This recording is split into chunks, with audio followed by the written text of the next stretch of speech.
You're listening to the Ask Drone U podcast. You ask, we answer your drone questions. Whether you're here to turn your passion into profit or you simply fly for fun.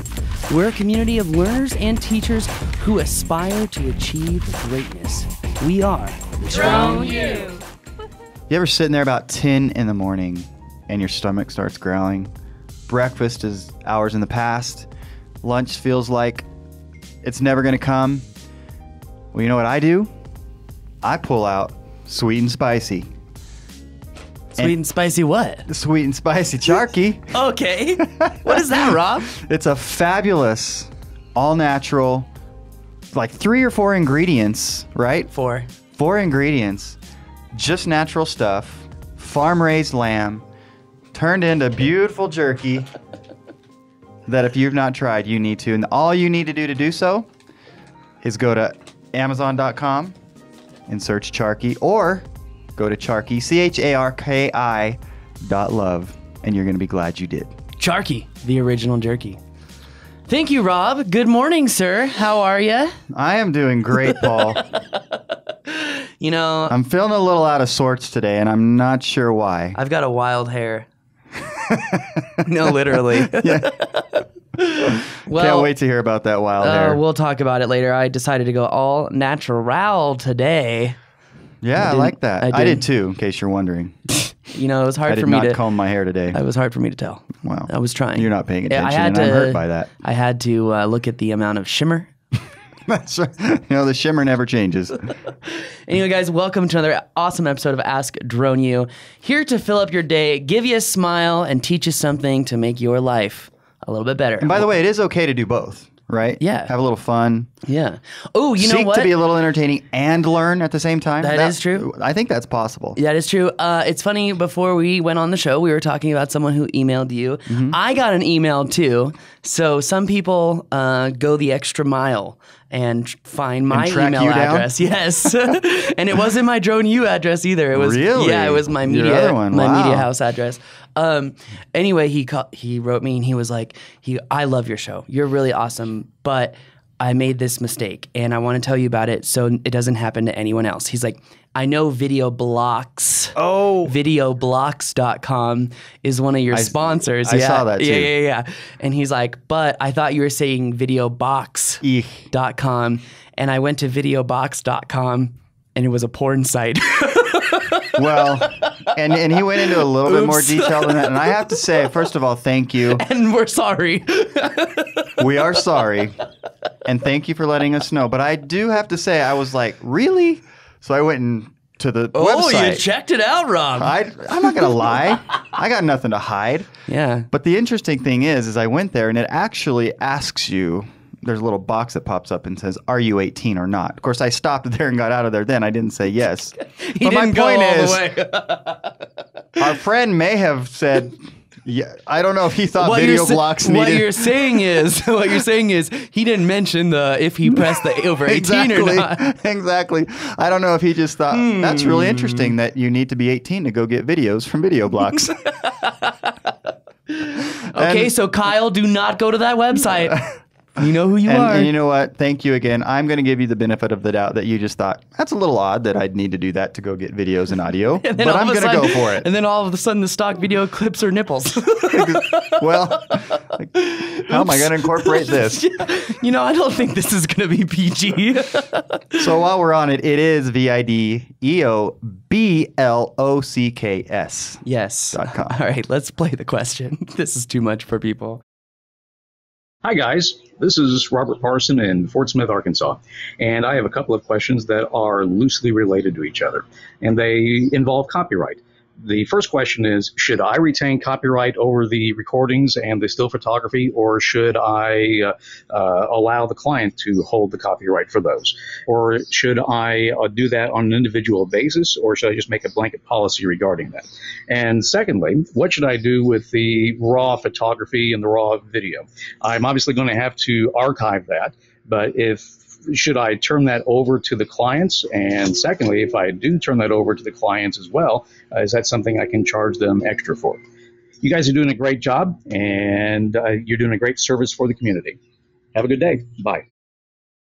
Robert, thank you very much for the question. Really do appreciate it. And don't forget, guys, if you have a question, all you got to do is go to askdroneu.com and send it there, and we'll... and find out why Rob is laughing, and go to YouTube and watch this episode, because you'll quickly realize there's been a mutation of Rob's hand. Yeah, I'm not sure what happened. Anyways. Anyway, okay, first question. Should I retain rights to all my footage? Rob, you want to answer that one? Well, I think you definitely should. I thought maybe what we could do first, Paul, really, really quickly, is just let everybody know. And I think a lot of people understand this, but we also have a lot of new photographers and a lot of new videographers in our listenership. True. And copyright law does say that as soon as they produce that photo or that video, they own the copyright. That's actually true. In fact, there are very specific examples of who owns the copyright. Normally, it's the shooter. But if the shooter was hired by a major production, they're normally signing away all of the rights. Right. But again, they would have signed that away before ever shooting. Correct. Yes. Right. Now, that's normally if you're working for a big media house, AKA film, TV, or very, very large commercials. With all that, I think it's really important for videographers, drone pilots, photographers to understand that if you shoot it, you normally do own the copyright. You should always retain some sort of rights for the footage. Why would you want to do that? Let me give you 3 reasons right now. Number 1, you want to retain rights so you can use the footage in a demo reel. Number 2, you want to retain rights so you can sell the footage to other places. Maybe you want to upload that footage to a stock site. So if you want to create a system where maybe you incorporate your son or your daughter where you're taking footage, you archive that footage, you have your son or daughter go through that footage, look for very smooth 15 to 30 second clips, and then have them systematically upload them to multiple stock sites. You can even hire this out on Fiverr.com. Mm-hmm. You can hire out to someone, go through, look at my videos, upload them, make an account for me, blah, blah, blah, the whole 9 yards. Cool. So the third reason is you never know when you're going to need other footage for other videos. So, for example, if you live in Houston, which is about to get battered by a hurricane. I know. Glad I didn't buy a house in Surfside okay. Beach yet. Anyway, Josh, I hope your family's okay. That being said, if you're in Houston and you take some shots of, let's say, the stadium, and someone else wants to use it because they've got a downtown bar and they're right by the stadium and they want to highlight that, and you had a waiver and you were able to fly it, why not retain that footage? In fact, yesterday, when I was flying one of the MLB stadiums, I can't mention which one, where it was or anything, but it was making me think, like, I have to file now 230 airspace authorizations, or 240, excuse me. I think what I'm going to do is create a plan for every time I get that authorization to go in and shoot stock footage of every important landmark and building inside that authorization, and then just put it up for sale. Yeah. Because that's a great way to create passive recurring revenue. Yeah, and it's hard to get. It is to hard be able to get. To do that. And it's value add. So sure. Anyway, so there's 3 reasons right there. You should always retain rights to the originals. What if you want to, for example, what if we want to teach off of the material that we shot? That's always really important. And really maintaining the rights is going to protect you in the long run. For example, I was shooting stuff for a dealership. Actually, I don't care, I'm mentioning the name of the dealership, Don Chalmers Ford here in Albuquerque. Yep. I did a cold call because we had the group, which will now be a new thing for the certified members. We're going to do a monthly webinar. Actually, it'll be a bi-monthly webinar where we're going through who's meeting their business goals, what goals did you set up, are they SMART goals, are they attainable, are they reachable, are they measurable, all this. Really helping people get through, the difficulty of starting a small business. And when you're by yourself, it's really hard to stay motivated. So I know these webinars really help people. Anyway, so I cold called Don Chalmers Ford. Jen, the marketing director, is my age, really cool girl. We go out there, I shoot the whole thing, provide them with a couple pictures, and they wouldn't buy my footage. They were like, well, we have this advertising agencies. They say they have a drone. These people clearly had no clue the difference in quality. And even though I tried showing the main guy, he was some old geriatric Texas guy who just didn't care. You Right. know, he was more worried about the steak he was having at dinner, if you know what I'm saying. Anyway, Sure. so, well, what happened is for the last, that was 5 months ago I shot that. For the last 4 months, they got new drone footage from their drone guy at the agency, and I quietly sent them an email, and I'm like, this is the stuff I shot for you, which is on YouTube if you want to go see it, and this is the stuff you're putting on TV. Do you see a difference? Mm-hmm. Last night, I saw Don Chalmers' new commercial. They didn't use any of my video because I didn't let them because I didn't buy it. Right. I did give them one photo. And for 20 seconds of that commercial was my one photo. No kidding. Yeah. Wow. Actions speak louder than words, Rob. Yeah, but you did give it to them. I gave them the one photo, but I retained the rights to the video. And now I'm going to go back there and say, I see you notice the difference. Mm-hmm. Do you want to buy the footage? Right. Because, guys, you got to understand, you may not win the battle. Stay strong, stay confident, because you will always win the war. Quality is king. And we've talked about this before, boys, girls, ladies, gentlemen, everyone, LGBTQ. We've talked about this. Know what's right. Use the law for your advantage. Focus on quality. Focus on piloting skill. Don't focus on what other people are doing illegally.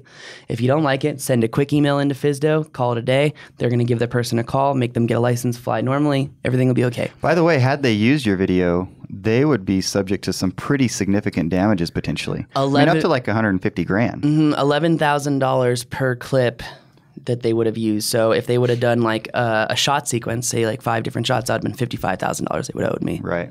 So, Yeah. Yeah. It's very real. Yes. But so it was wise of them not to use them. Mm-hmm. I'm sure you gave them prices. Oh yeah. And so it wasn't expensive either. It was like $2,500. Interesting. But so jumping ahead a little bit to sort of the second part of Robert's question, I think it was the second part, it's in there somewhere, where he's asking about doing it on a blanket basis. Would I never give up copyright? There are instances where for the right price, you're going to give them full rights to that image or video. Agreed, and thank you for bringing this up. There are some instances where people do not want their footage going other places. For example, I shot a Timberland commercial. There's a reason you've never seen half of the stuff I shot, because most of the time I have to sign an NDA.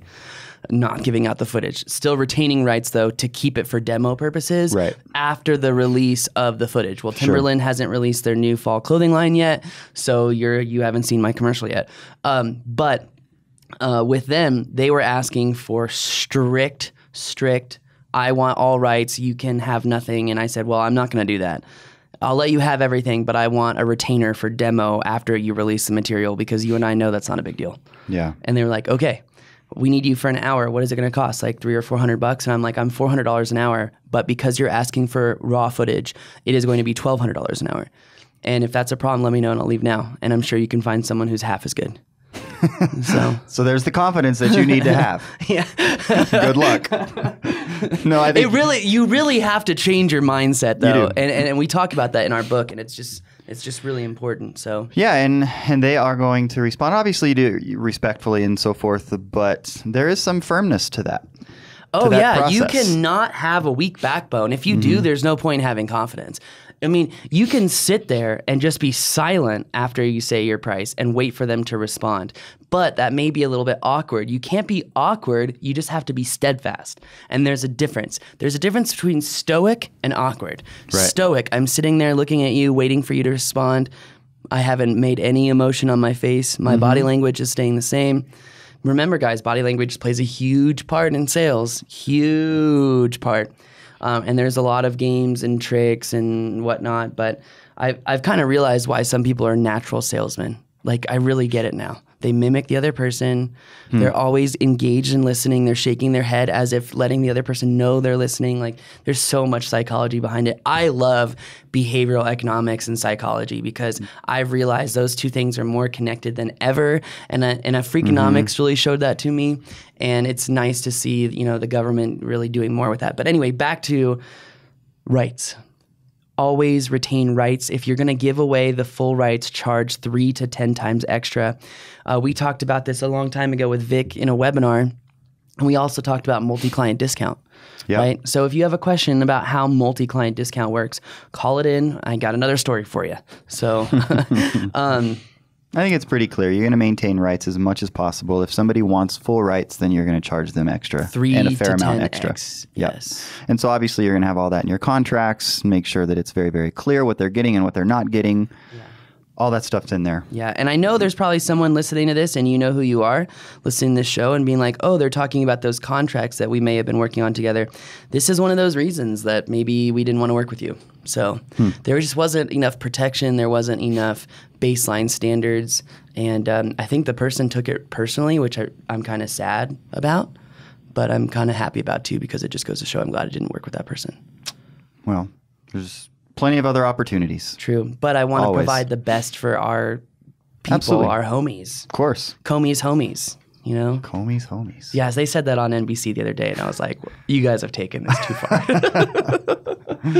Anyway, I think that answers the question. Did we cover it? I mean, he said he had other loosely answer. No, I think we did. Okay. So if you disagree, Robert, obviously let us know, and we can follow up on that if you have more specific questions. True. Send them in. Also, if you're wondering about copyright and the photographer's rights, again, Drone Pilot Field Kit. So there's not anything in copyright about there, but there is about public rights to commercial photography. So make sure you check that out.